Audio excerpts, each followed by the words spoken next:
Assalamualaikum warahmatullahi wabarakatuh.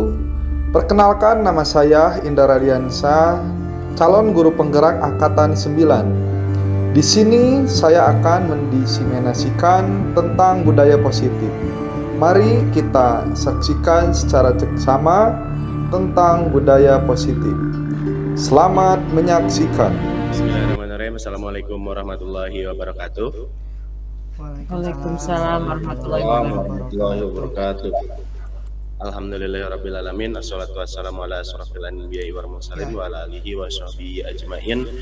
Amma ba'du. Alhamdulillahirabbil alamin. Kita dapat melakukan kegiatan Google Meet pada malam hari ini karena ada beberapa hal yang akan disampaikan, yaitu mengenai diseminasi yang akan langsung disampaikan oleh Pak Indra Radiansyah. Pertama-tama, sebelum kita mulai, alangkah baiknya akan kita mulai dengan doa terlebih dahulu yang akan dipimpin langsung oleh Ustadz Fikri.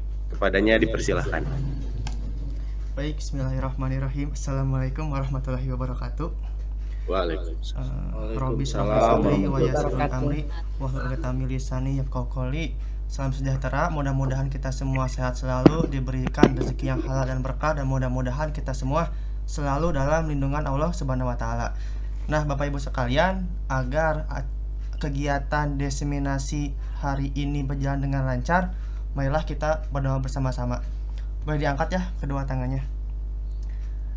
Auzubillahi minasyaitonirrajim. Bismillahirrahmanirrahim. Allahumma sholli ala sayyidina wa habibina wa syafi'ina wa karimina wa maulana Muhammad wa sallim radhiyallahu ta'ala an kulli sadatina ashabi rasulillahi ajmain. Amin amin ya Allah ya rabbal alamin. Bismillahirrahmanirrahim. Allahumma inna nas'aluka salamatan fid din wa afiatan fil jasad wa ziyadatan fil ilmi wa barakatan fil rizqi wa taubatan qablal maut wa rahmatan indal maut wa maghfiratan ba'dal maut. Allahumma hawin alaina fi syakaratil maut wa najatan minan nari wal afainal hisab. Allahumma ja'al, ya Allah ya Tuhan kami, jadikanlah acara hari ini menjadi acara yang berkah, acara yang mendapatkan ilmu yang banyak dan berkah juga, dan mudah-mudahan acara hari ini, diseminasi budaya positif hari ini, berjalan dengan lancar dan sukses hingga akhir nanti. Rabbana hablana min azwajina wa dzurriyyatina qurrata a'yun waj'alna lil muttaqina imama. Rabbana atina fid dunya hasanah wa fil akhirati hasanah wa qina azabannar. Subhana rabbika rabbil izzati amma yasifun wa salamun alal mursalin walhamdulillahirabbil alamin. Al-Fatihah. Auzubillahi minasyaitonir rajim.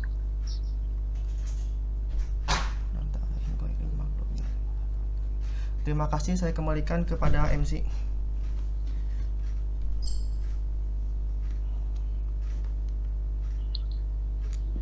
Mic, Pak MC, mic-nya. Baik, terima kasih kepada Pak Fikri.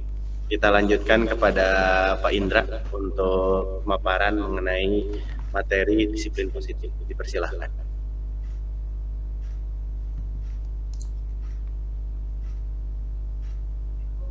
Ya, terima kasih kepada Pak Ilham yang sudah memberikan kesempatan kepada saya dalam agenda diseminasi budaya positif. Bismillahirrahmanirrahim. Assalamualaikum warahmatullahi wabarakatuh. Waalaikumsalam warahmatullahi wabarakatuh. Yang saya hormati Ibu Wakil Kepala Sekolah, ada Ibu Evin. Yang saya hormati rekan-rekan guru semuanya, alhamdulillahirabbil alamin. Puji serta syukur marilah kita panjatkan kepada Allah Subhanahu wa taala, yang alhamdulillah pada malam hari ini, alhamdulillah atas izin Allah kita bisa dipertemukan. Bukan hal yang kebetulan, melainkan ini bagian rencana dari Allah, kita bisa dipertemukan. Semoga kita semua senantiasa diberikan kesehatan, dan semoga Allah membalas kebaikan rekan-rekan semuanya di waktu istirahatnya, masih bisa menyempatkan waktu dalam agenda disiplin positif ini. Salawat serta salam kita curah limpahkan kepada panutan kita semua, yakni Habibana wa Nabiyana Muhammad sallallahu alaihi wasallam, pada keluarganya, para sahabatnya, pada para tabi'utnya, dan telah sampai kepada kita semua, mudah-mudahan diakui menjadi umatnya. Rekan-rekan semuanya, sekali lagi saya ucapkan terima kasih atas waktunya, sungguh luar biasa. Di jam malam ini kita berikan kesempatan sebelum dimulai mungkin supaya agak rileks kita ice breaking dulu ya. Ice breakingnya game saja ya. Kalau online ice breakingnya susah ya. Beda dengan tatap muka. Gamenya simple ya. Nama-nama negara udah pada tahu ibu bapak semua. Ya, Siap, insya Allah. Ya, jadi gini, gamenya misalnya saya menyebutkan negara Indonesia, huruf akhirnya itu huruf A. Saya lempar misalnya ke Pak Fikri. Dari A, nama negara apa? Nah, misalnya dijawab. Amerika. Apa? Lempar lagi ke siapa gitu ya. Bisa dimengerti ya? siap, bisa. Boleh, dari saya dulu ya. Negara Argentina, saya lempar ke Bu Epin. Amerika. Lempar siapa Bu Epin? Lempar ke Bang Mulfi. Apa Pak Ulfi? Itu mic-nya Pak Ulfi. Dibuka. Australia, Australia. A lagi. Ke siapa Pak Ulfi? ke Pak Ilham. Pak Ilham. Algeria, Algeria. Ke siapa Pak Ilham? A lagi. ke Pak Adi. Pak Adi. Dari A. Afrika, Mantap. A lagi ini. Siapa Pak Adi? Pak Kamal. Pak Kamal. Ayo Pak Kamal. Afrika Adi. Selatan. Dari N berarti ya. Afrika Selatan. Lempar ke siapa Pak Kamal? Ke Bu Novi. Bu Novi. Argentina Ada Bu udah, Novi. Argentina udah. Huruf akhirnya N. N. Nigeria. Neglasari, Bentar. Neglasari ada negara Neglasari. Nigeria. Bukan. Oh, Nigeria. Nigeria. Nigeria. Ada. Oke, Ada. bisa lempar ke siapa Bu Novi? Ke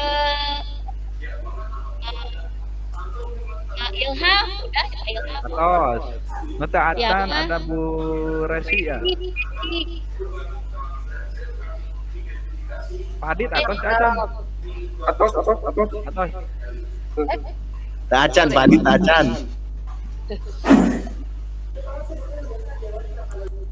Dari A lagi ya tadi ya.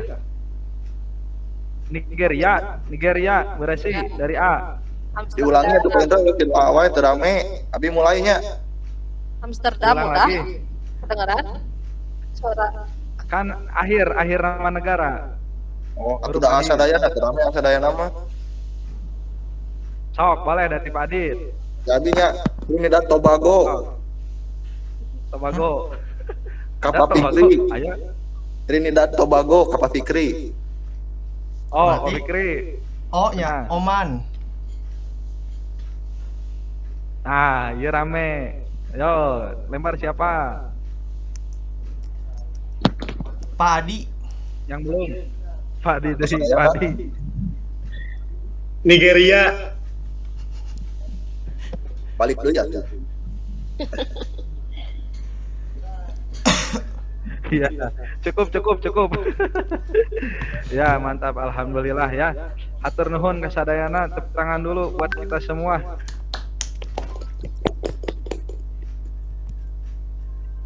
Ya, alhamdulillah ya. Dengan adanya ice breaking kita refresh kembali di sela-sela kesibukan kita semua dari pagi tadi. Sekarang malam udah lumayan, mungkin tadi Pak Mulpi sudah ngantuk juga terus kaboboan digugahkeun. Ya, untuk mengefektifkan waktu ya Ibu Bapak, kita mulai saja acara utama yaitu diseminasi tentang budaya positif. Saya akan share screen ya. Udah kelihatan Ibu Bapak? Ada? Ya, Sudah. diseminasi ya. Oke. Siap Ibu Bapak, saya akan mendiseminasikan tentang budaya positif. Ini merupakan salah satu tugas guru penggerak yang wajib disampaikan kepada rekan-rekan guru semuanya. Seharusnya ini satu sekolah ya, akan tetapi ada batas minimal, jadi saya ambil batas minimalnya dulu saja dikarenakan waktu dan kesibukan teman-teman guru-guru semuanya. Langsung saja yang akan saya sampaikan yaitu tentang budaya positif. Jadi budaya positif ini merupakan perwujudan dari nilai-nilai atau keyakinan universal yang diterapkan di sekolah. Budaya positif dapat mendorong murid untuk mampu berpikir, bertindak, dan mencipta sebagai proses kemerdekaan dirinya sebagai murid, mampu mandiri dan bertanggung jawab. Nah itu ya teman-teman, pengertian dari budaya positif itu intinya perwujudan nilai keyakinan ya, keyakinan yang menyeluruh untuk diterapkan di sekolah. Nah, adapun poin-poin ya dari budaya positif ini ada kurang lebih ada 7 poin. Di antaranya ada paradigma belajar, ada disiplin positif, ada kebutuhan dasar manusia, motivasi perilaku manusia, posisi kontrol guru, keyakinan kelas, dan segitiga restitusi. Ini akan saya jelaskan satu persatu. Ibu Bapak boleh menyimak, kalau ada hal-hal yang kurang mengerti bisa didiskusikan ya. Ini forumnya kita diskusi saja, jadi saya juga sambil bisa menyerap dari ilmu dari Ibu Bapak semua apabila ada hal-hal yang lebih tahu gitu ya. Yang pertama yaitu pembelajaran dengan paradigma baru. Apa itu pembelajaran paradigma baru? Jadi pembelajaran dengan paradigma baru itu merupakan pembelajaran yang dirancang berdasarkan prinsip pembelajaran berdiferensiasi. Sudah tahu mungkin ya Ibu Bapak berdiferensiasi, alhamdulillah kemarin kita juga udah ada workshopnya, sehingga para peserta didik belajar sesuai dengan kebutuhannya berdasarkan tahap perkembangan sesuai teori psikologi modern untuk mewujudkan profil pelajar Pancasila. Nah ini Ibu Bapak, pembelajaran paradigma baru itu goalnya yaitu profil pelajar Pancasila ya, yang ke-6 poin itu. Ada beriman, bertakwa kepada Tuhan Yang Maha Esa, berkebudayaan global, bergotong royong, kreatif, penilai kritis, serta mandiri. Selanjutnya disiplin positif. Sering mendengar mungkin ya Ibu Bapak di sekolah, disiplin positif itu seperti apa gitu ya. Di sini saya sedikit menjelaskan. Jadi disiplin positif itu adalah pembiasaan-pembiasaan yang baik mencakup sikap atau perilaku maupun tutur kata oleh seluruh warga di sekolah, terutama bagi murid agar berkembang menjadi pribadi yang kritis, mandiri, dan bertanggung jawab. Sebagai pendidik, tujuan kita adalah menciptakan peserta didik yang memiliki disiplin sehingga mereka mampu mengacu kepada nilai-nilai kebajikan yang universal dan memiliki motivasi dalam diri menuju perubahan perilaku ke arah yang lebih baik. Itu mungkin ya sedikit penjelasan dari disiplin positif. Selanjutnya di sini ada motivasi perilaku manusia. Menurut Diane Gaussen ya, menyatakan ada 3 motivasi perilaku manusia. Yang pertama untuk menghindari ketidaknyamanan atau hukuman. Yang kedua, motivasi manusia itu untuk mendapatkan imbalan atau penghargaan dari orang lain. Dan yang ketiga, untuk menjadi orang yang mereka inginkan dan menghargai diri sendiri dengan nilai yang mereka percaya. Mungkin Ibu Bapak pernah mendengar ada teori motivasi itu ada motivasi dari diri atau intrinsik ya, ada juga dari luar ekstrinsik. Ketiga poin ini menurut Ibu Bapak yang intrinsik kira-kira yang mana? Bisa ini enggak? Teranalisis enggak? Yang poin 1, 2 atau 3? Yang intrinsik Sabar. Pak Yang Indra? Yang intrinsik. intrinsik Pak mah Fikri. kayaknya poin 3. Untuk yang ekstrinsik di poin 1 dan di poin 2. Iya. Sudah jelas ya, bisa ya kebayang. Jadi intrinsik itu mulai dari diri, betul ya Pak Fikri. Untuk menjadi orang yang mereka inginkan, menghargai diri sendiri, beritu motivasi dari dalam diri ya. Kalau penghargaan dari orang lain itu kan eksternal, maksudnya berarti itu motivasi ekstrinsik ya masuknya. Nah, itu ya sedikit teori motivasi ya. Lanjut. Nah, di sini saya sedikit menjelaskan perbedaan antara hukuman, ada konsekuensi, ada juga restitusi. Mungkin kita sering mengajar anak ya, tapi kadang kita juga termasuk saya belum paham gitu ya tentang motivasi terus konsekuensi ya. Apalagi di sini ada teori yang baru saya kenal juga beberapa hari kemarin, yaitu restitusi. Dan ternyata ini sangat bagus sekali diterapkan oleh anak. Nanti untuk restitusi lebih dalamnya akan dipelajari di materi akhir ya. Nah, di sini saya sedikit menjelaskan tentang hukuman. Biasanya hukuman itu terjadi sesuatu yang menyakitkan yang harus terjadi. Terus tidak zaman untuk murid untuk jangka waktu yang panjang, serta menjadi korban ya, korban mendapatkan keadilan dan murid itu akan tersakiti. Terus untuk konsekuensi itu sesuatu yang harus terjadi, tidak nyaman untuk murid anak untuk jangka waktu pendek, korban bisa diabaikan, murid anak dibuat tidak nyaman. Adapun restitusi ini merupakan sebuah pilihan menguatkan untuk murid atau anak dalam jangka waktu panjang, korban mendapatkan ganti, murid mendapatkan penguatan. Ini baru teori dulu, nanti saya akan sedikit ya ada contohnya mengenai tentang hukuman, konsekuensi, restitusi. Ya, kembali ya tentang hukuman itu biasanya perilaku itu bisa pasif, bisa agresivitasnya meningkat, sistem tidak akan berjalan bila murid tidak takut. Nah, itu kalau anak dihukum ya. Terus ada berlaku hanya pada sebuah institusi, tidak berlanjut pada kehidupan nyata. Peraturannya harus ya, kaku gitu ya kalau hukuman itu. Adapun penerapan padaannya konsekuensi, misalnya penguatan hanya bertahan dalam jangka waktu pendek, memerlukan monitoring dan supervisi yang terus-menerus dari guru, terus membantu penerapan mengikuti aturan dalam masyarakat. Misalnya, apakah peraturannya, mampukah kamu melakukannya, terima kasih, seperti itu ya. Terus adapun restitusi, untuk restitusi ini masalah bisa terpecahkan, murid belajar bertanggung jawab untuk perilakunya, fokus pemecahan masalah dalam jangka waktu panjang, apa yang kamu yakini dan apa yang bisa kamu lakukan untuk memperbaiki masalah. Nah, ini contohnya tentang hukuman, terus ada konsekuensi, ada restitusi. Misalnya dalam anak nih berbuat salah, ibu bapak, saya mau nanya.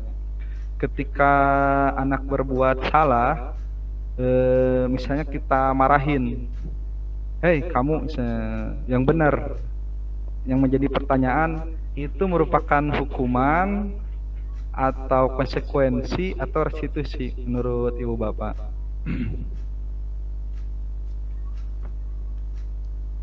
Pak Fikri? Hukuman, Pak Indra. Maksudnya Hukuman. Kenapa hukuman? Soalnya bersifat itu apa? Kayak Rogan ya, gurunya ya. agresif ya. Agresif tuh. Itu ya. Agresif, betul sekali ya.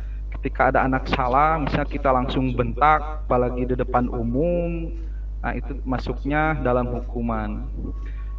Nah, misalnya ada kasus lagi, misalnya ketika ada siswa menjatuhkan sebuah buku temannya, terus temannya itu marah, marah kepada yang menjatuhkannya. Itu masuknya kira-kira apa? Konsekuensi, hukuman, atau restitusi? Marah kepada yang menjatuhkan. Konsekuensi ya. Konsekuensi itu apa yang kita lakukan. Misalnya nih, saya menjatuhkan sebuah gelas. Gelas itu konsekuensinya kalau jatuh pecah gitu kan. Itu masuknya refleks ya kalau konsekuensi itu. Itu. Dan yang terakhir ada restitusi. Kalau restitusi, misalnya ketika anak bermasalah, tidak langsung kita justifikasi gitu ya. Itu akan tetapi ditanyakan dulu masalahnya itu apa, kita kasih memahami dulu permasalahannya, baru anak menyadari kesalahannya itu. Itu gambaran besarnya ya, terkait hukuman, konsekuensi, dan restitusi. Ini baru teorinya, nanti ada sedikit praktek ya. Udah saya bikin video. Lanjut.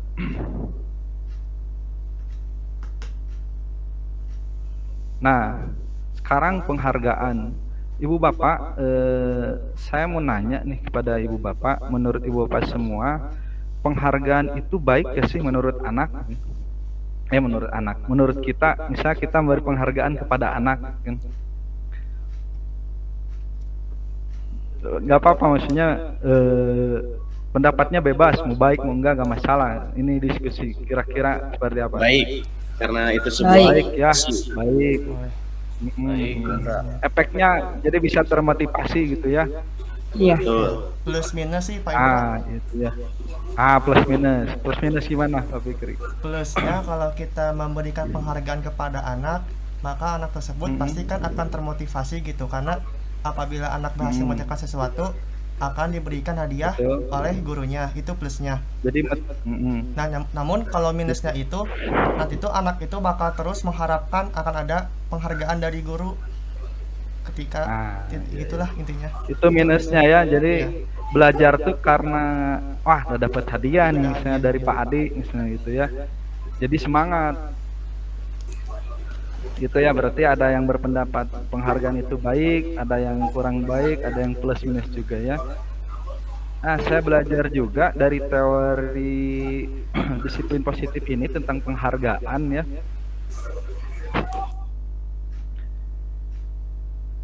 Nah, jadi penghargaan itu Ibu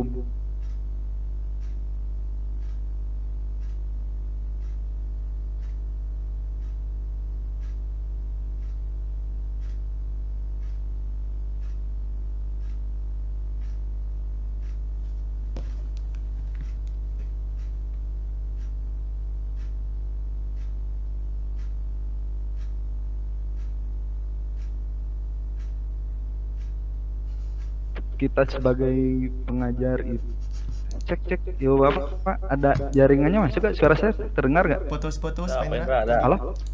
Iya, putus-putus ya, sebentar. Nah, udah ada sekarang. Ada. Oke, siap. Ya, lanjut ya. Itu negatifnya itu ketika jangka panjangnya ya, penghargaan itu menjadi tidak berarti Ibu Bapak ketika kita mengasih penghargaan kepada anak itu. Saya ngasih hadiah nih, terus tiap belajar terus dikasih hadiah, anak udah merasa tidak aneh ya gitu. Terus yang kedua, penghargaan itu tidak efektif, akan kecewa dan berkecil hati, serta kemungkinan lain kali tidak akan berusaha sekeras sebelumnya. Nah ini ya ilmu yang saya dapatkan dari ilmu teori disiplin positif ini ya. Jadi motivasinya itu hanya di awal saja, ketika selanjutnya tuh apalagi yang tidak dapat hadiah gitu kan, nah itu efeknya luar biasa. Terus selanjutnya tidak bisa dipungkiri, ternyata penghargaan itu merusak hubungan juga Ibu Bapak. Penghargaan menciptakan persaingan di dalam kelas, dan persaingan menciptakan kecemasan. Setuju nggak Ibu Bapak? Contoh kecil lah, tidak hanya di kelas saja, di kita juga sebagai guru, ada guru yang diistimewakan, dihargai oleh pimpinan, ada juga guru yang tanda kutip ya dikerdilkan gitu kan karena tidak berprestasi, misalnya ini contoh. Nah, sama anak juga merasakan hal seperti itu. Berarti penghargaan itu betul kata Pak Fikri tadi, plus minus ya. Tapi kebanyakan ya seperti ini kalau dalam teori disiplin positif itu ya. Terus juga penghargaan itu mengurangi ketepatan ya, karena menginginkan sesuatu mereka menjadi tidak teliti itu. Terus penghargaan menurunkan kualitas, penghargaan mematikan kreativitas, penghargaan menghukum. Nah, motivasi dalam diri intrinsik memberikan penghargaan kepada seorang anak pada saat dia merasa bangga dan dengan pencapaiannya sendiri, maka kita akan mengambil kegembiraan yang saat itu sedang dirasakan alamiah. Nah itu ya informasi tentang penghargaan. Sampai sini ada yang ditanyakan Ibu Bapak?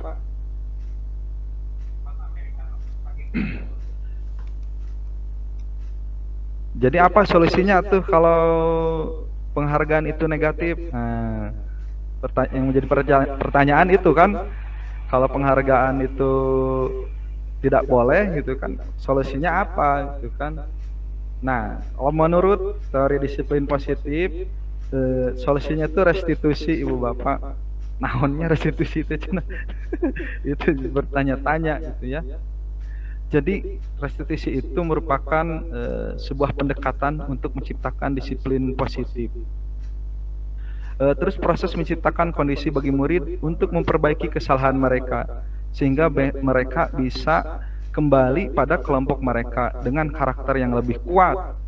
Selanjutnya proses kolaboratif yang mengajarkan murid untuk mencari solusi untuk solusi untuk masalah dan membantu murid berpikir tentang orang seperti apa yang mereka inginkan dan bagaimana mereka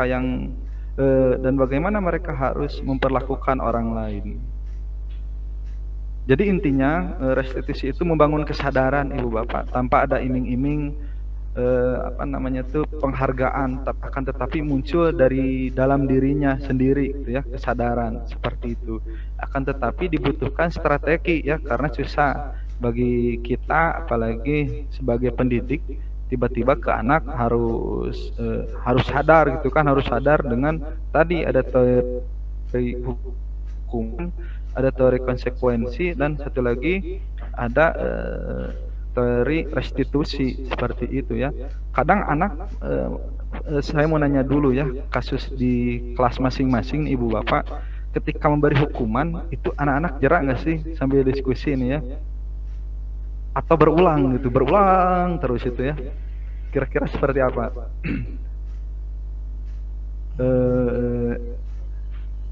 Pak Ilham, ketika di sekolah saya dengar Pak Ilham tegas ya, gurunya tegas itu kan. Ketika ada yang siswa yang bermasalah nih, sama Pak Ilham gimana ini? Untuk caranya tuh berbeda-beda Pak Indra, gimana kembali lagi ke siswanya masing-masing, karena tingkah laku siswa itu berbeda-beda. Mungkin dari sayanya pun ketika gimana ya, memberi peringatan kepada siswa pun berbeda-beda, tapi memang ketika melihat di situasi di kelas ada yang jera, ada yang tidak. Itu kembali lagi cara menangkap siswa, apakah dia bisa menerima ketika diberitahu ataupun ketika diberi hukuman. Adapun yang memang ketika kita hanya ibaratnya memberi peringatan saja, ada yang langsung mengerti atau memahami, langsung memperbaiki sikap dari dirinya, kayak gitu Pak Indra. Tergantung siswanya ya Pak Ilham ya. Betul. Jadi kita menanganinya juga berbeda dengan siswa yang lain ya.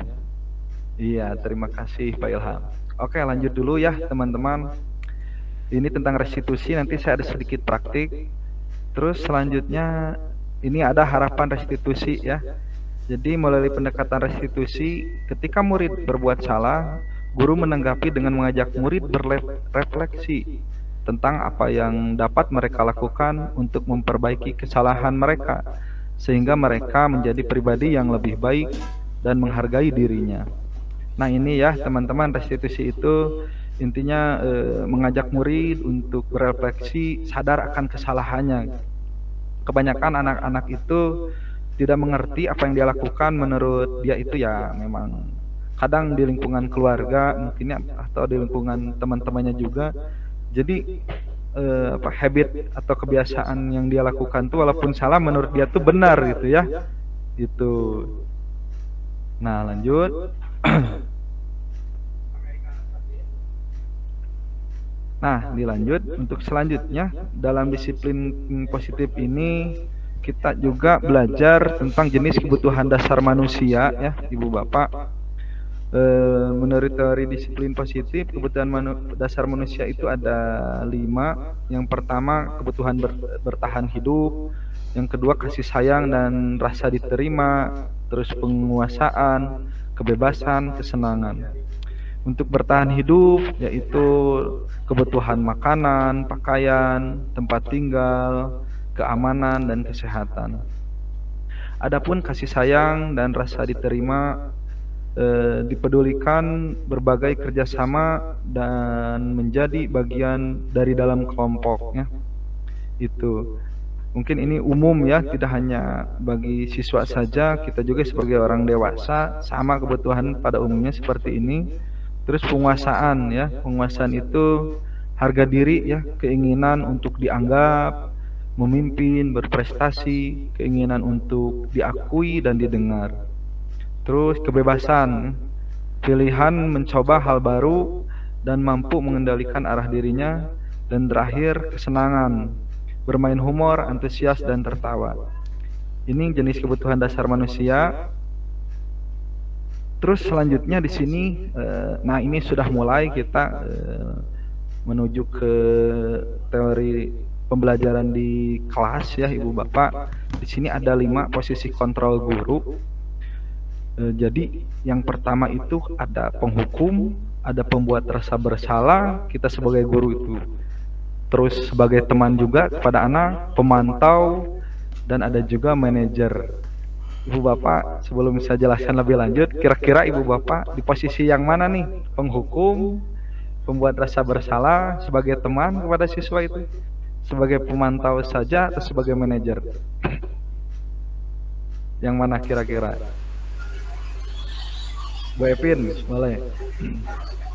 Kalau saya pribadi sepertinya semuanya pernah saya lakukan, saya pernah alami. Cuma kalau tentang penghukuman kan kita bukan hukum yang bagaimana ya. Kalau untuk level SD itu hanya sekedar teguran. Penghukumannya bukan penghukum bersifat fisik, tapi teguran kepada anak. Pembuat rasa bersalah itu maksudnya supaya dia merasa menyadari bahwa apa yang sudah dia lakukan itu salah. Nah itu aja. Kalau teman ini saya ke anak-anak, kalau lagi belajar kita harus formal. Tapi setelah belajar silakan. Guru ini sebagai partner kamu, tempat curhat kamu. Apabila di rumah tidak bisa curhat, boleh ke guru kamu. Jadi bisa memposisikan dengan situasi yang berbeda-beda seorang guru itu. Pemantau tentu kita semua pemantau. Manajer ya pasti tentu kita mengatur anak-anak ini semua dari kedisiplinan atau apapun itu kita sebagai manajer di kelas. Mungkin itu Pak Indra. Siap, mantap. Kita kasih apresiasi dulu ini buat Bu Epin, buat Pak Ilham, buat Pak Fikri ya. Tepuk tangan dulu. Luar biasa. Betul Pak Adit. Tepuk tanganan di itu tuh, dipakai emot.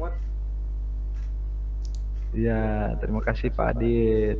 Pak Adi, terima kasih semuanya. Oke, lanjut. Betul sekali ya, luar biasa yang disampaikan Ibu Epin.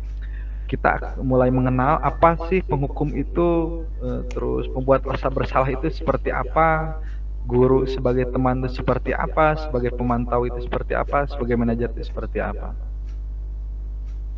Nah, ini ada contoh bahasa, mungkinnya lebih ke kata-kata sebagai penghukum. Misalnya kita ke anak, patuhi aturan saya, awas ya, kamu jangan selalu salah, tong salah wae urangnya bahasa Sunda mah. Selalu, pasti selalu yang terakhir, selesai. Misalnya ada anak yang telat, guru seperti ini senantiasa percaya hanya ada satu cara agar pembelajaran bisa efektif mungkin ya. Nah ini penghukum itu nada suaranya tinggi, bahasa tubuhnya, matanya melotot, jari nunjuk, menghardik ya. Terlambat lagi, pasti terlambat lagi, selalu datang terlambat, kapan bisa datang tepat waktu. Nah seperti itu mungkin ya. Nah hasil dari penghukum itu kemungkinan murid bisa marah ya, dan bisa dendam juga, atau bisa bahkan lebih agresif ya. Bisa jadi sesudah kembali duduk, murid tersebut akan mencoret-coret bukunya atau meja tulisnya. Lebih buruk lagi sepulang sekolah, murid melihat motor ya misalnya atau mobil bapak ibu guru yang akan menggores kendaraan dengan paku. Kayaknya ini pernah ya di sekolah ya terjadi ya. Ada kejadian tuh motor Pak Imam ya, ada nyobekeun. Motor saya juga ada. Itu motivasi dari mana muridnya gitu kan. Tapi menduga-duga ya bisa jadi gitu ya. Karena kasus seperti ini biasanya dimarahin sama ku guru saha gitu kan. Kesel lah mah mau aya we gitu kan. Bisa jadi seperti itu gitu kan. Nah, ini mungkin hasil dari penghukum. Terus selanjutnya membuat rasa bersalah ya. Pada posisi ini biasanya guru akan bersuara lebih lembut. Pembuat rasa bersalah akan menggunakan keheningan yang membuat orang lain merasa tidak nyaman, bersalah atau rendah diri. Kata-kata yang keluar dengan lembut seperti, "Ibu sangat kecewa sekali dengan kamu. Berapa kali Bapak harus memberitahu kamu ya? Gimana coba kalau orang tua kamu berbuat begini?" Di posisi ini, murid akan memiliki penilaian yang buruk tentang diri mereka. Murid merasa tidak berharga dan telah mengecewakan orang-orang yang disayanginya. Hasilnya, murid akan merasa bersalah telah mengecewakan ibu atau bapak gurunya. Murid akan merasa menjadi orang yang gagal dan tidak sanggup membahagiakan orang lain. Kadangkala sikap seperti ini lebih berbahaya dari sikap penghukum, karena emosi akan tertanam rapat di dalam. Murid menahan perasaan, tidak seperti murid dengan guru penghukum ya, di mana murid bisa menumpahkan amarahnya walaupun dengan cara negatif. Murid tertekan seperti inilah yang tiba-tiba bisa meledak amarahnya dan bisa menyakiti diri sendiri atau orang lain. Ngeri juga ya ibu bapak. Saya juga baru belajar ini baru kemarin. Ternyata ketika kita memberi punishment kepada siswa, kadang kita sebagai guru tidak sadar bahwa siswa itu menjadi dalam hatinya tuh memendam gitu kan, dengan omongan-omongan kita yang kurang tepat karena kitanya tidak tahu, mungkin termasuk saya sendiri jadi merasa berdosa ke anak tuh gitu kan. Kadang seperti itu, menekan sesuai dengan kondisi hati kita tanpa berpikir panjang gitu kan. Dan banyak ini terjadi ya ibu bapak, banyak kasus, apalagi untung kita masih SD ya. Kalau di yang SMA itu banyak yang meledak ya, jadi bom waktu. Ada murid yang memukul gurunya karena dendam lama sama gurunya. Bahkan setelah dewasanya, kasusnya misalnya ketika SMP sakit hati, setelah dia dewasa baru melampiaskan amarahnya karena sakit hati dengan perkataan guru tersebut. Nah, ini guru yang membuat siswa merasa bersalah. Selanjutnya, ada juga guru sebagai teman. Gimana ibu bapak, masih semangat? Masih, silahkan terus. Ya, lanjut ya. Sebagai teman, pada posisi ini tidak akan menyakiti murid, namun akan tetap berupaya mengontrol murid melalui persuasi ya. Posisi teman pada guru bisa negatif ataupun positif. Positif di sini berupa hubungan baik yang terjalin antara guru dan murid. Guru di posisi teman menggunakan hubungan baik dan humor untuk mempengaruhi seseorang. Mereka akan berkata, "Ayo bantulah demi Bapak ya." Saya lihat yang seperti ini tuh Pak Adi ini friendly ini sama guru murid-muridnya tuh ya. Ayo ingat tidak bantuan Bapak selama ini. Nah, itu. Ya sudah, kali ini tidak apa-apa. Nanti Ibu bereskan. Ada juga hal negatif dari posisi teman adalah bila suatu saat guru tersebut tidak membantu, maka murid akan kecewa dan berkata, "Saya pikir Bapak Ibu teman saya." Murid merasa dikecewakan dan tidak mau lagi berusaha. Hal lain yang mungkin timbul adalah murid hanya akan bertindak untuk guru tertentu dan tidak untuk guru lainnya. Murid akan tergantung pada guru tersebut. Nah, seperti ini ya, guru sebagai teman itu plus minus ya. Hasilnya teman, misalnya ini sebagai teman tuh biasanya nada suara ramah, akrab, bercanda, bahasa tubuh merapat pada murid, dan senyum jenaka. Kayaknya banyak ya di Andir guru-guru yang friendly ya. Jadi ke siswa tuh aduh kayak bukan ke orang lain gitu ya. Gitu. Pamopi juga sama nih, saya lihat di kelas tuh dipeluk-peluk sama muridnya ya. Friendly banget seperti itu ya, luar biasa itu ya. Itu. Nah, akan tetapi plus minus juga ya Ibu Bapak. Hasilnya murid akan merasa senang dan akrab dengan guru. Ini termasuk dampak yang positif. Hanya saja di sisi di sisi negatif murid menjadi tergantung pada guru tersebut.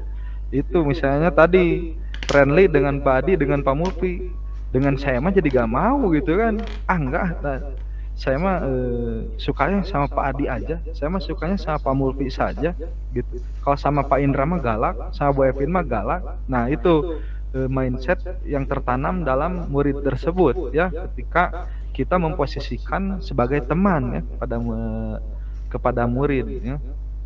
Itu bila ada masalah, dia merasa mengandalkan guru tersebut untuk membantunya. Akibat lain dari posisi teman, Adi hanya akan berbuat sesuatu bila yang menyuruh adalah guru tersebut, ya. Dan belum tentu berlaku yang sama dengan guru yang lain. Nah itu ya posisi teman. Nih di sini ada pun selanjutnya guru sebagai pemantau. Memantau berarti mengawasi. Nah, pada saat kita mengawasi, kita bertanggung jawab atas perilaku orang-orang yang kita awasi. Posisi pemantau berdasarkan pada aturan-aturan atau konsekuensi. Dengan menggunakan sanksi atau konsekuensi, kita dapat memisahkan hubungan pribadi dengan murid. Sebagai seorang yang menjalankan posisi pemantau, pertanyaan yang diajukan seorang pemantau, peraturannya apa? Apa yang telah kamu lakukan? Sanksi atau konsekuensinya apa? Seorang pemantau sangat mengandalkan perhitungan, catatan, data yang dapat digunakan sebagai bukti atas perilaku seseorang. Posisi ini akan menggunakan stiker, slip catatan, daftar cek. Posisi pemantau sendiri berawal dari teori stimulus respon yang menunjukkan tanggung jawab guru dalam mengontrol murid. Pemantau, nih contoh pemantau. Nada suara datar, bahasa tubuh formal. Padi pun tanya, Iman langsung ti Kemendikbud, jual nami Adi gitu. Sana sabi nunggu ngadamel. Misalnya guru ya, Adi, tahukah kamu jam berapa kita memulai? Adi menjawab, tahu Pak Guru, kamu terlambat 15 menit. Apakah kamu sudah mengerti konsekuensi yang harus dilakukan bila terlambat? Adi menjawab, paham Pak, saya harus tinggal kelas pada jam istirahat nanti dan mengerjakan tugas ketertinggalan saya. Guru, ya benar, nanti pada saat jam istirahat kamu harus tinggal di kelas untuk menyelesaikan tugas yang tertinggal tadi. Saya tunggu. Nah itu ya Ibu Bapak untuk pemantau. Jadi pemantau itu ini banget, konsekuen banget ya, aturan banget gitu, aturan formal baku banget. Nah, itu misalnya murid salah telat 5 menit nih, karena udah jelas di MOU ya, di aturan kelasnya 5 menit ya wayah nawe dihukum gitu kan, tidak ada konsekuensi walaupun tidak dengan apa istilahnya tuh nada tinggi, tapi tetap hukuman aturan tetap berjalan. Hasilnya ya pemantau ini, murid memahami konsekuensi yang harus dijalankan karena telah melanggar salah satu peraturan sekolah. Guru tidak menunjukkan sesuatu emosi yang berlebihan, menjadi marah atau membuat merasa bersalah. Murid tetap dibuat tidak nyaman, yaitu dengan harus tinggal kelas pada waktu jam istirahat dan mengerjakan tugas. Guru tetap harus memantau murid pada saat mengerjakan tugas di jam istirahat, karena murid tidak bisa ditinggal seorang diri. Nah itu ya Ibu Bapak, posisi pemantau itu gurunya biasa, guru datar ya, bahagia ente amak ente gitu ya. Tapi aturan tetap diterapkan gitu ya. Aya merenya diandir nu lempeng gitu kan, tapi aturan mah berjalan gitu kan. Nah, itu posisinya berarti guru sebagai pemantau ya, Ibu Bapak.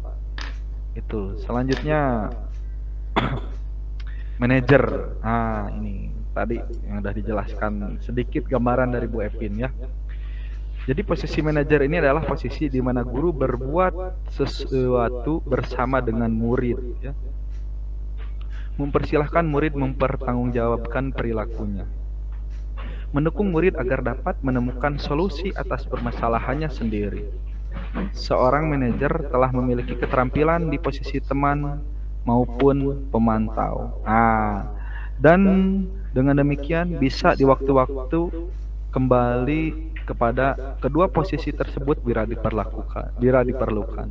Namun bila kita menginginkan murid-murid kita menjadi manusia yang merdeka, mandiri dan bertanggung jawab, maka kita perlu mengacu kepada restitusi yang dapat menjadikan murid kita seorang manajer bagi dirinya sendiri. Di manajer, murid diajak untuk menganalisis kebutuhan dirinya maupun kebutuhan orang lain. Di sini penekanan bukan pada kemampuan membuat konsekuensi, namun dapat berkolaborasi dengan murid bagaimana memperbaiki kesalahan yang ada. Nah, seorang manajer akan berkata, apa yang kita yakini kembali ke keyakinan kelas. Ibu Bapak semuanya di kelasnya udah membuat keyakinan kelas belum? Saya lihat Pak Ilham, Pak Adit, udah, kayaknya semuanya udah ya. Ada. Yang tugas dari kurikulum itu keyakinan kelas ya. Ya, kesepakatan kelas. Kesepakatan, keyakinan. Nanti ada sedikit ya teori keyakinan kelas. Apakah kamu meyakininya? Jika kamu meyakininya, apakah kamu bersedia memperbaikinya? Jika kamu memperbaiki ini, hal ini menunjukkan apa tentang dirimu? Apa rencana kamu untuk memperbaiki hal ini? Tugas seorang manajer bukan untuk mengatur perilaku seseorang. Kita membimbing murid untuk dapat mengatur dirinya. Nah, ini posisi manajer ya. Seorang manajer bukannya memisahkan murid dari kelompoknya, tapi mengembalikan murid tersebut ke kelompok dengan lebih baik dan lebih kuat. Nah, itu seorang manajer ya. Posisi manajer, maka suara guru sebaiknya tulus, tidak perlu marah, tidak perlu meninggikan suara, tidak apalagi menunjuk-nunjuk ke murid ya. Berkaca pinggang, melak cangkeng merenya berkaca pinggang, dan bersikap seolah-olah menyesal tanpa sedih sekali akan perbuatan murid ataupun bersendagura memperlihatkan dirinya sebagai teman murid. Fokus ada pada murid, bukan membahagiakan guru atau orang tua. Murid sudah mengetahui adanya suatu masalah dan sesuatu yang terjadi. Bila guru mengambil posisi pemantau, guru akan melihat apa konsekuensi, apa peraturannya. Namun, pada posisi manajer, guru akan mengembalikan tanggung jawab pada murid untuk mencari jalan keluar permasalahannya, tentu dengan bimbingan guru, ya. Nah, itu guru sebagai posisi manajer ya.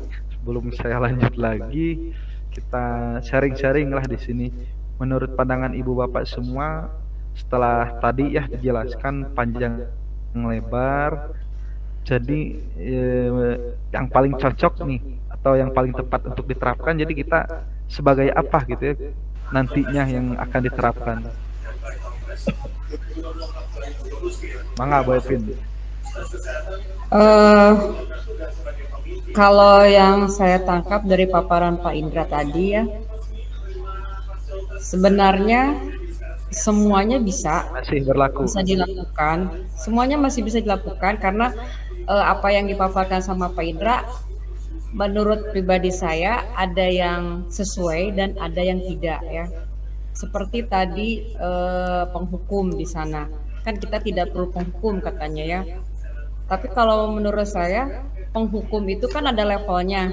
Mungkin di kelas lebih tinggi berbeda dengan di kita level SD. Hukumannya yang bagaimana?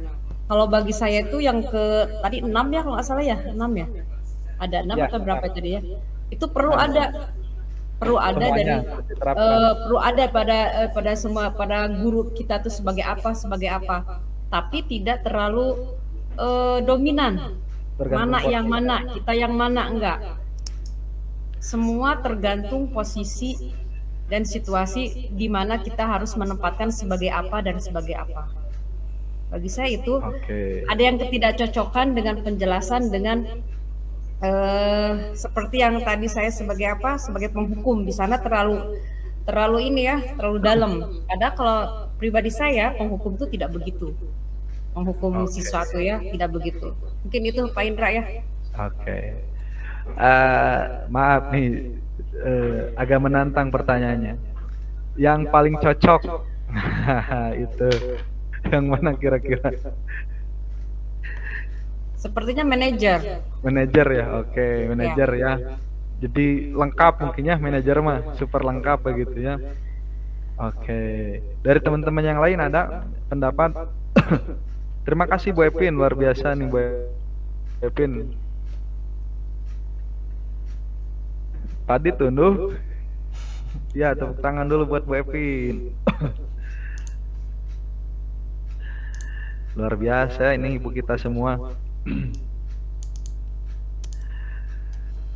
Ada lagi dari teman-teman? Mau saya tanya?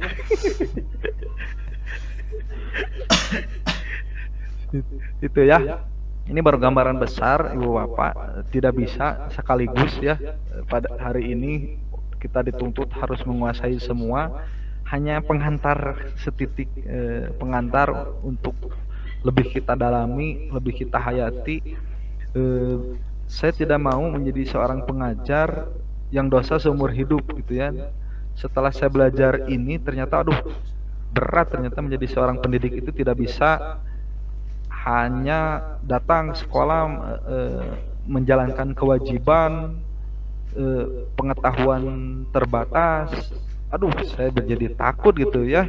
Ini buat saya sendiri, aduh, yang saya lakukan di kelas itu ternyata banyak yang tidak tepat gitu ya. Itu terutama tadi teori penghukum itu, apalagi teori apa namanya tuh zaman dulu tuh Bu Epin, bukan jadwal disebutnya teh konvensional mungkin ya. Pak Fikri, non mana tuh? Jadi zaman dulu itu siswa tuh harus duduk di kelas, wah bahkan anu angepan nyepret gitu ya. Tapi tidak Sekarang kalah. ada HAM, sekarang kita nggak bisa berlaku begitu. Ada HAM. Betul. Tapi ini saya pandangan pribadi ya, tidak salah juga kata saya. Ya. Berbeda zaman soalnya. Iya. Gitu. Ya, Leres tuhnya. Sekarang leres zamannya kan. udah berbeda. Betul. Umar bin Khattab kan, ajarilah anakmu sesuai dengan zamannya. Nah, Bukan? Ya. nah itu betul. Keren lah. Banyak ilmu saya di sini. Itu kita tidak bisa menyalahkan guru yang masih konvensional gitu ya. Tapi sekarang udah beda zaman. Kalau masih metode yang sama, guru yang temperamen, apalagi main fisik gitu ya, itu sudah tidak tepat lagi dijalankan sekarang, karena sekarang tuh anak lebih kritis, apalagi dengan perkembangan media sosial, dia bisa belajar sendiri. Apa yang dilakukan oleh guru itu bisa jadi menurut pandangan anak itu salah gitu ya. Lebih pintar budaknya gitu kan. Nah itu makanya kita sebagai guru harus keras diajar itulah intinya. Itu lanjut tadi posisi guru, Ibu Bapak sedikit lagi. Nah ini keyakinan kelas, udah mengenal mungkin ya Ibu Bapak semua tentang keyakinan kelas ini, udah kurikulum juga udah disampaikan. Saya juga sebenarnya agak awal-awal mendengar keyakinan kelas itu, ini mah biasa gitu, paling aturan-aturan. Ternyata setelah dikaji lebih dalam itu, aduh ternyata keyakinan kelas ini sangat penting sekali diterapkan di sekolah ya. Nah, keyakinan kelas, mengapa keyakinan kelas, mengapa tidak peraturan kelas saja ya, gitu ya. Itu karena pada umumnya kita di kelas itu aturan ya, kita dengar. Sekarang mau berubah nama, saya jadi penasaran gitu ya. Nah, yakinlah kelas harusnya berpihak pada murid, bukan keyakinan kelas harusnya ya, ada kesalahan sedikit. Keyakinan kelas harusnya berpihak pada murid dan dirumuskan bersama dengan murid demi membangun kemandirian mereka. Yang kedua, seseorang akan lebih tergerak dan bersemangat untuk menjalankan keyakinannya daripada hanya sekedar mengikuti serangkaian peraturan tertulis tanpa makna. Yang terakhir, keyakinan kelas dibuat secara bersama-sama dengan seluruh siswa yang mempunyai nilai-nilai kebajikan yang dapat dipercaya. Ibu bapak di kelasnya membuat keyakinan kelas sama murid atau sama kita sendiri langsung di-share ke anak? Bersama-sama mereka yang buat. Bersama-sama ya. Betul ya. Kalau sama sendiri mah anak tuh kadang tidak sadar ya kan kesalahan. Kalau sama murid kan murid sendiri nih yang buat gitu kan. Nah itu mungkin kenapa namanya harus keyakinan kelas. Oke lanjut. Di sini ada tahapan keyakinan kelas. Yang pertama membuat peraturan kelas, yang kedua mengubah peraturan kelas tersebut menjadi kalimat positif, terus membuat keyakinan baru buat keyakinan kelas, ada tabel T, ada tabel Y, buat tabel kewajiban dan hak sebagai guru dan murid. Ini lumayan ya proses pembuatan keyakinan kelas itu sebenarnya panjang sekali. Saya sudah pelatihan kurang lebih membuat keyakinan kelas itu 3 jam ya Ibu Bapak dengan diskusi yang mendalam. Jadi tidak saya sampaikan semua ya, ini mah hanya langkah-langkahnya saja. Terus selanjutnya ini contoh ya, saya ambil kelas tinggi kelas 5 hasil mungkinnya ini mah hasil dari keyakinan kelas ketika sudah berproses dengan siswa. Ibu bapak sebelum lanjut keyakinan kelas, kalau ibu bapak membuat keyakinan kelas diambil dari nilai-nilai apa biasanya? Yang kelas tinggi nih, kelas tinggi itu ada Pak Ilham, Bu Epin, ada kelas tinggi. Nilai-nilainya dari apa biasanya? Nilai kebajikannya sehari-hari? Sehari-hari sih Pak Indra, lebih seringnya sehari-hari. Betul. Ya, yang dirasakan mungkin ya sehari-hari. Sama mungkinnya kelas rendah juga ya. Betul ya. Nilai keyakinan kelas itu kita jangan terlalu kaku, bebas ya, bebas. Yang penting sesuai dengan norma. Kalau pusing, ibu bapak bisa membuat nilai keyakinan kelas dengan profil pelajar Pancasila juga itu udah bisa ya sebenarnya. Itu berakhlak, bernalar kritis, itu ya. Kreatif, mandiri, itu sudah bisa masuk ya. Nah ini contohnya ya. Terus lanjut restitusi. Nah terakhir ini materi terakhir ya. Tadi yang udah saya jelaskan restitusi itu seperti apa. Ini sudah saya praktekkan di kelas. Ibu bapak boleh menonton sedikit ya videonya. Ketika ada anak bermasalah penanganannya seperti apa. Pak Adi apa sebenarnya ya Pak Adi? Alhamdulillah ini jadi anak yang super inisiatif sekarang Pak Adi, suka bercerita juga tentang Pak Adi. Enak kita belajar sama Pak Adi yang bebas. Gitu. Boleh ini Ibu Bapak ditonton ya sedikit saja.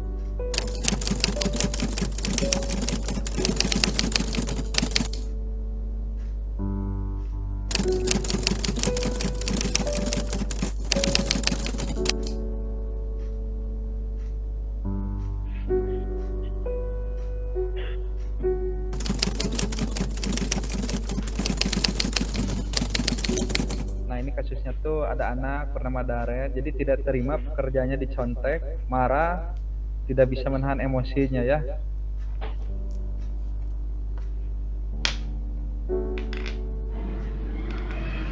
Darel, Pak Indra dapat informasi, katanya Darel memukul Rio. Kenapa Darel? Rionya dipukul? Karena Rio menyontek aku Pak. Oh menyontek, ya Pak Indra juga merasakan ya. Kalau dicontek teman sedang mengerjakan pasti akan marah sekali ya. Seperti apa Darel kejadiannya awalnya? Aku lagi menulis dan Rio menyontek dari belakang dan langsung aku pukul Rio.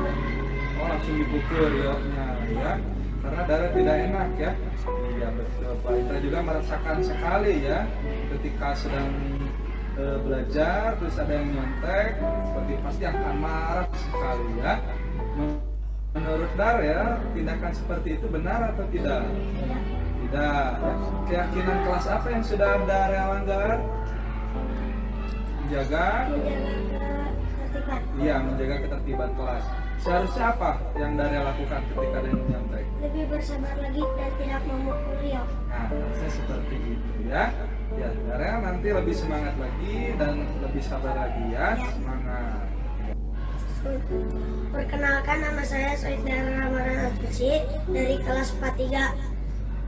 Saya senang sekali berdiskusi dengan Pak Guru dan saya bisa lebih sabar menghadapi teman-teman saya. Saya lebih semangat belajar.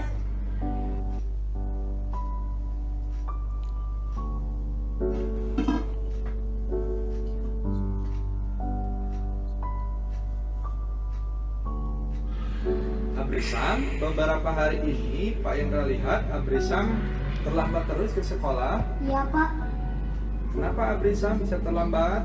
karena bangunnya telat terus Pak, Telat terus. Tidurnya jam berapa Abrisam? setengah 12. Setengah 12 ya. Pak Indra juga merasakan ya, ketika tidur terlalu malam bangunnya pun akan siang ya, gitu. Seharusnya apa yang Abrisam lakukan? Jangan tidur larut malam. Ya, jangan tidur larut malam ya. Jam berapa harusnya bangun dan tidurnya? Tidurnya jam 9 dan bangunnya jam 7. Nah, seperti itu ya, minimal paling malam jam 9 ya. Keyakinan apa yang Abrisam udah langgar? Disiplin. Kedisiplinan kelas ya. Lalu rencana Abrisam, apa yang Abrisam lakukan ke depan mulai besok? Tidurnya jam 9 lalu bangunnya jam 6. Nah, itu bangun jam 6 atau jam 5 ya, supaya tidak kesiangan. Ya, seperti itu. Mudah-mudahan Abrisam nanti lebih disiplin lagi ya. Iya Pak. Iya, terima kasih Abrisam. Ya. Nama saya Abrisam Mirza Mafin dari kelas 43. Saya senang sekali dapat berdiskusi dengan Bapak Guru. Saya menjadi paling disiplin dalam belajar dan saya jadi lebih semangat belajar. Terima kasih.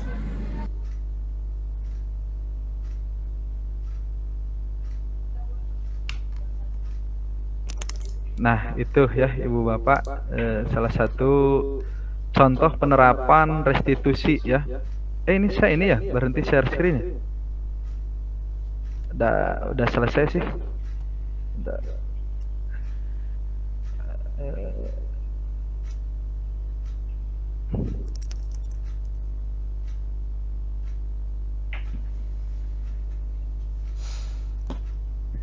Udahlah. Nah itu Ibu Bapak, penerapan segitiga restitusi mungkin ya yang sering saya sebutkan ini bisa dilatih, bahwa membuat keyakinan kelas itu sangat sekali berguna ya untuk menyadarkan anak ketika mereka berbuat salah. Misalnya tadi Darel contohnya kasus memukul ya. Kalau itu contoh ya Ibu Bapak, kejadian aslinya alhamdulillah tidak ada. Tapi ada juga sih yang sudah, tapi tidak saya rekam gitu ya. Ini contoh saja. Ketika anak membuat keyakinan kelas, dia akan sadar dengan sendirinya apa yang dia lakukan tuh, oh melanggar nih yang udah saya sepakati. Itu bisa diterapkan ini di kelas masing-masing Ibu Bapak. Beda dengan peraturan. Kalau peraturan itu ini ya yang dibuat oleh kita kadang tidak sadar apa yang dia lakukan. Nah itu saja mungkin Ibu Bapak, sudah menginjak pukul 10 Pak Fikri, sabar aja Pak Fikri. Yang pertama teh 40 menit, yang kedua 20. Sejam. Cukup ya. Alhamdulillah. Rabbil alamin, luar biasa teman-teman. Sudah selesai diseminasi ya hari malam ini, luar biasa. Saya lihat Ibu Bapak on kamera semua ini. Saya hentikan dulu presentasinya. Stop Pak Indra. Bagaimana Ibu Bapak? Ya, saya butuh refleksi dari Ibu Bapak semua. Cukup dari 3 orang ya penyampaian dari saya. Seperti apa? Boleh disampaikan, sampaikan saja. Tidak bisa, misalnya kurang jelas dalam penyampaian ini boleh. Atau bermakna bisa lebih bersemangat lagi. Atau ngantuk, misalnya pamulbitos tunu misalnya. itu. Boleh Ibu Bapak, dari siapa mau saya tunjuk? Dari saya lah. Oh Pak Ilham, mau Pak Ilham. Terima kasih Pak Indra. Untuk refleksi Pak Indra, mungkin hari ini materi yang disampaikan cukup bermanfaat untuk membuka pikiran kita bagi para guru, bagaimana cara memberikan jalan keluar terhadap permasalahan-permasalahan yang ada di kelas. Dalam penyampaian hari ini mungkin cukup jelas, materi yang disampaikan pun cukup padat dan membuat kita jadi paham akan apa yang memang harus kita lakukan. Mungkin selebihnya mah refleksi yang lebih detailnya paling karena jamnya mungkin. Oke, siap. Selebihnya mah alhamdulillah sudah baik karena di awal sudah ada speaking, terus penyampaian materi sangat jelas. Terima kasih Pak Indra. Terima kasih Pak Ilham, refleksinya. Insyaallah saya terus belajar. Boleh dari ibu guru perempuan nih, Bu Nopi belum sama Bu Resi nih. Ini siapa nih? Bu Nopi boleh? Oh, dari saya. Ingat? Pak. Makasih. Makasih, Pak. Ya, kedengaran, Pak? Beneran. Ya. Dari saya, Pak, cukup ini ya, Pak. Jadi tahu gitu apa-apa peraturan-peraturan yang harus dilakukan oleh guru gitu atau apa gitu ya, Pak. Terus cukup bagus dari Bapak gitu. Apa sih yang saya ini gitu ya, saya lihat gitu. Paling itu aja Pak. Siap, terima kasih Bu Novi atas refleksinya. Terakhir, boleh siapa aja boleh. Pak Mulpi. Mulpi. Refleksi Pak Mulpi. Sal. Oh, yang saya lihat sih pemaparan dari Pak Indra udah bagus, Pak Indra udah jelas. Gitu sih kalau dari saya. Siap. Singkat padat jelas. Terima kasih. Ya, terima kasih. Boleh menambahkan sedikit Pak Indra? Boleh sekali. Ini mah buat reminder kita semua ini ya sebagai seorang pendidik, apa yang sudah dipaparkan oleh Pak Indra itu ilmu yang benar-benar buat kita, karena pembelajaran itu, pendidikan itu ternyata kepada anak itu tidak sama dengan yang kita lakukan alami seperti yang kita waktu zaman sekolah. Sekarang hal-hal segala sesuatu yang tidak kata-kata yang negatif harus dirubah menjadi positif. Jadi untuk kita semua, reminder buat kita semua sebagai seorang pendidik untuk mengembalikan, menumbuhkan rasa marwah kependidikannya, bahwa kita tidak hanya mengajar di sekolah, tetapi memperhatikan, tadi memantau sebagai manajer yang bisa bekerja sama dengan peserta didik, tapi bukan berarti yang berlebihan menjadi temannya, harus ada rasa terbatas juga, menempatkan posisi dengan anak, mana yang sebagai teman, mana yang harus kita formal sebagai seorang guru. Terus disiplin positif juga Pak Indra, menurut saya sebelum kita ke anak, kita harus mendisiplinkan diri kita sendiri dulu, karena kan ada pepatah guru berdiri murid berdiri, jadi kita gugu aja lah. Apapun yang kita tindak tanduk kita tuh ditonton, ditiru oleh peserta didik. Jadi apapun yang sudah Pak Indra berikan sebagai seorang calon CGP itu sangat bermanfaat sekali buat kita. Apa yang harus kita lakukan ke depannya, karena memang seorang guru itu pertanggungjawabannya dunia akhirat ya. Benar-benar dunia akhirat. Salah ngomong aja seperti yang tadi Pak Indra ucapkan, saya merasa benar apa yang sudah diberikan ke anak-anak itu sebagai penghukum yang tidak terlalu berlebihan. Tetapi kalau menurut teori ternyata salah. Ya kan Pak Indra ya? Ternyata menurut teori saya itu salah. Harus begini gitu. Nah, itu ilmu yang sangat bermanfaat sekali. Mudah-mudahan Pak Indra bisa menumbuhkan, bisa menyebarkan, bisa menularkan hal-hal yang positif kepada rekan-rekan di sekolah kita, dan ada selalu hal-hal yang lebih berkembang lagi untuk sekolah kita. Mungkin itu Pak Indra, terima kasih ya buat ilmunya. Iya, terima kasih Bu Evin. Tepuk tangan dulu buat semuanya. Luar biasa ini calon guru penggerak kayaknya semuanya. Calon kepala sekolah juga, calon ASN. Ini sedikit mungkin dari saya penutup ya, Ibu Bapak semua, motivasi aja lah. Mungkin Ibu Bapak melihat kegiatan saya setiap hari seperti apa gitu ya. Saya juga terus ya dalam pemikiran saya terus berdoa. Yang pertama kesuksesan teman-teman semua, tulus dari hati yang paling dalam. Saya berdoa semuanya jenjang karirnya itu cerah ke depan gitu ya. Yang belum ASN semoga secepatnya lah diangkat gitu ya. Ada banyak ya, masih banyak. Saya berdoa gitu kan, karena akan menjadi teman seperjuangan nanti terus menerus ini mah ya, jangka panjang itu. Maka dari itu saya terus menerus mengupgrade diri gimana caranya supaya sekolah ini bisa tumbuh kembang, bisa berkolaborasi dengan semua teman-teman itu. Terus terang saja, saya itu tadi 6:30 ya Pak Adi ya, dari Andir ke istri dulu ke Dago ngejemput dari Dirurusuh. Pak di mana ayah, di mana? Nah itu ke Dago kurang lebih 1 jam, 7:30 kurang. Terus dari Dago ke Kopo. Ini sekarang posisi saya lagi di rumah sakit ini, mau tutup warungnya. Ya di rumah sakit ya posisi itu. Terus tadi itu kejadian ban bocor, alah luar biasa lah pokoknya. Ban bocor dipaksakan babi duka rangsak duka henteu ya bana. Soalnya kalau gak dipaksakan ini pasti telat saya nih, kasihan teman-teman gitu ya.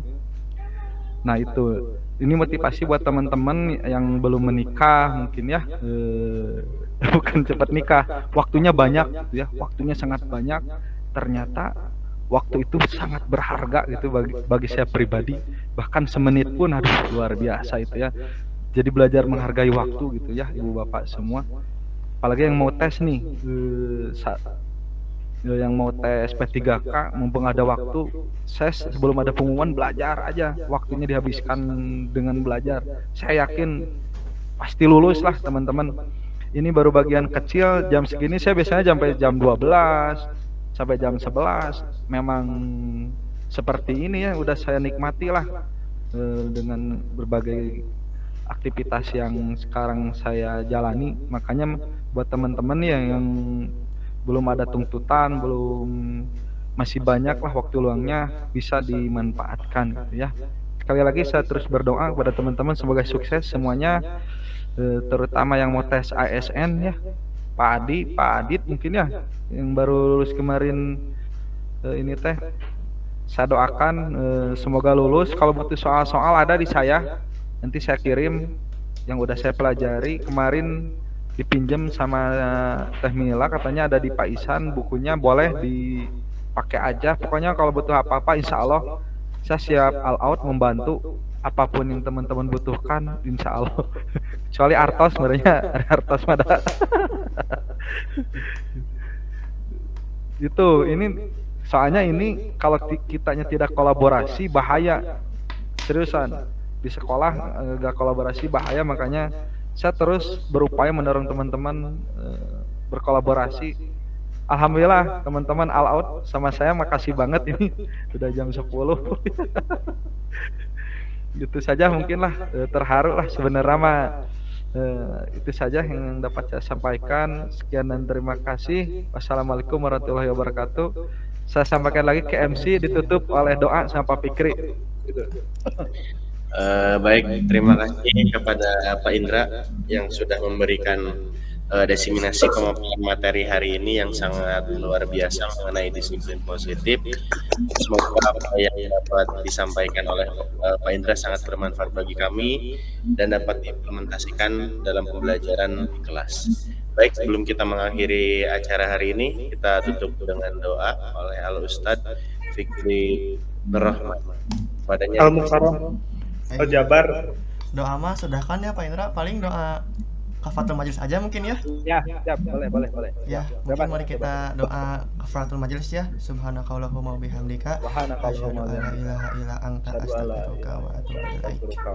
Ya, terima kasih. Saya kembalikan lagi ke MC. Mangga tutup. Oke, baik.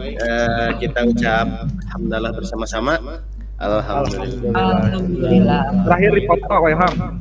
Baik, sebelum kita tutup, kita foto sesi terlebih dahulu. Angkat jarinya terlebih dahulu, tangan kanan, jempolnya. Anu moto itu. Yang foto Pikri. Kriso. Ke kamera saya apa pikir itu? Sadayana kamera. Oh, siap, mantap. Kelas. Kenapa Indra jalan menuju ya? Nanti kopiahnya yang supaya 1, 2, 3. Tos. Oke, baik. Terima kasih kepada fotografer. Kita tutup. Wassalamualaikum warahmatullahi wabarakatuh.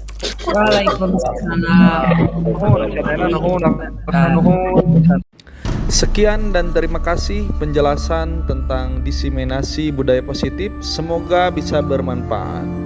Sekian dan terima kasih. Wassalamualaikum warahmatullahi wabarakatuh.